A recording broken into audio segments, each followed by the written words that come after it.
Scheduling messages can save time and help you stay organized.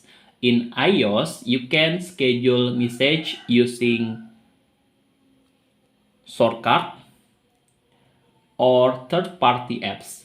Open the shortcut apps and create a new automation. Choose time of day, for example, 10 o'clock.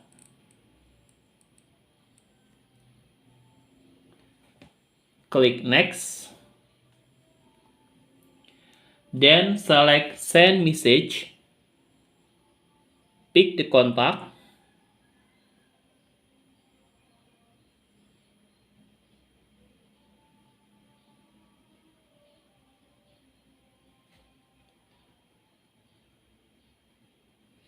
Type your message. For example,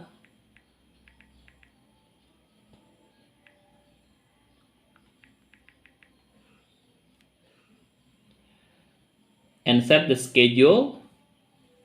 Now your message will be sent automatically at the selected time.